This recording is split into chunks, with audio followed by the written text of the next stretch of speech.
కన్యాదానం. ఇప్పుడు నువ్వు ఆవేశంగా ఈ పెళ్లి క్యాన్సిల్ చేశావే అనుకో, వాళ్ళు అర్చనకి ఇంకో సంబంధం చూసి పెళ్లి చేస్తారు.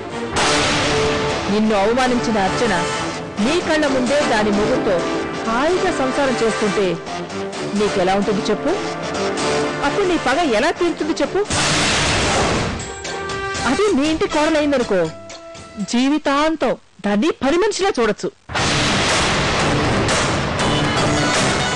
జీతం లేకుండా దాని చేత సేవం చేయించుకోవచ్చు. నిన్ను అవమానించిన ఆడపిల్ల ద్వారా 75 లక్షల కట్నం తీసుకోవచ్చు.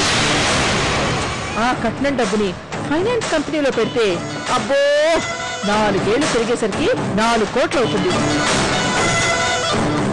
అది నీ కోడలైతే నువ్వు ఏమన్నా ఏం చేసినా నీ కాళ్ళ దగ్గరే పడుంటుంది. అలా నీ పగ తెచ్చుకోవచ్చు. నీ సజెషన్ బాగుంది రమాదేవి. ఇంకా ఎందుకక్క ఆలస్యం? ఆవిడ ఒప్పుకుందా? ఆవిడ ఒప్పుకోకపోతే నా ప్రాణాలు మీదకొచ్చినట్టే. అయ్యయ్యో ఏంటి మాటలు? నేను ఆవిడ నొప్పించేసరికి నా తల ప్రాణం తోక్కొచ్చింది.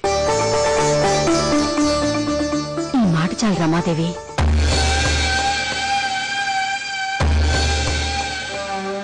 కానీ ఈ పెళ్లి జరగాలి అంటే ఇంకో 10 లక్షలు ఎక్స్ట్రా కట్నం అడిగింది.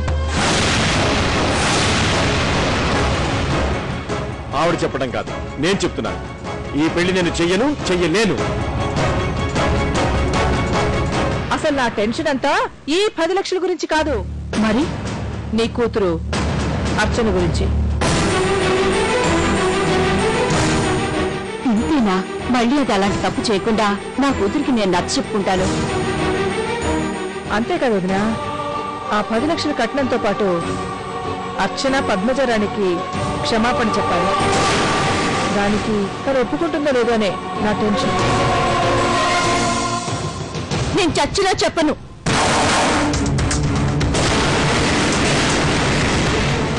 అర్చన, నువ్వు చేసిన తప్పుకి వాళ్ళు ఇప్పుడు 10 లక్షల కట్నం ఎక్కువ అడుగుతున్నారు. అయినా మేము ఇవ్వటానికి సిద్ధపడ్డామంటే కేవలం ఈ ఇంటి పరువు గురించి. ఈ ఇంటి పరువు ఇప్పుడు నీ చేతుల్లో ఉంది. ఇంటి పరువు మాత్రం నా చేతుల్లో ఉంది. నాకు మాత్రం పరువు లేదా?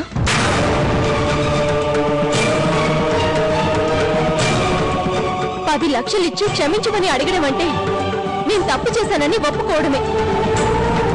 నేనే తప్పు చేయలేదు. నేను చెప్పను. అర్చన, ఈ తండ్రి చేసిన తప్పులన్నీ క్షమించి నా కోసం ఒక్కసారి క్షమాపణ చెప్పమ్మా, ప్లీజ్. నాన్న, నీకోసం చెప్తాను నాన్న.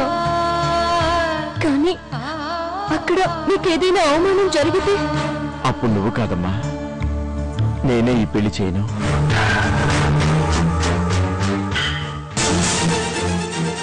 పద్మక, నేను రమాదేవిని మాట్లాడుతున్నాను. ఎంత కాదనుకున్నా వయసు తేడా ఉంటుంది కదక్కా. మన లాంటి వాళ్ళ ఆవేశం అనుభవంలో కరిగిపోయి ఆలోచనగా మారుతుంది. పిల్లల ఆవేశం ఆలోచనగా మారకముందే మాటలుగా బయటకు వచ్చేస్తుంటాయి. నీకు తెలియందే ఉంది, అర్థం చేసుకో అక్క. నీ దగ్గరికి 10 లక్షలు తీసుకుని అర్చన వస్తుంది. ఈ రోజు నీకు ఓకేనా అక్క? నాకు అర్జెంట్ పనుంది. ఏ టైంలో రావాలో నేనే ఫోన్ చేసి చెప్తాను. అలాగే అక్క.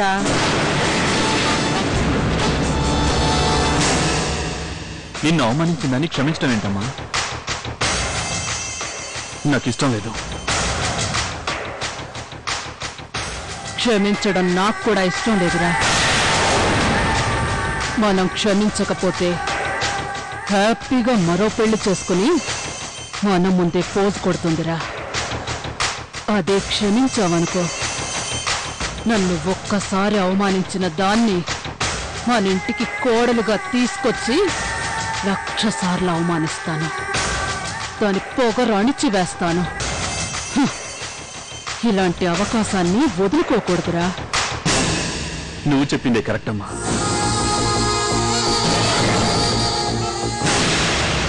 కన్యాదానం.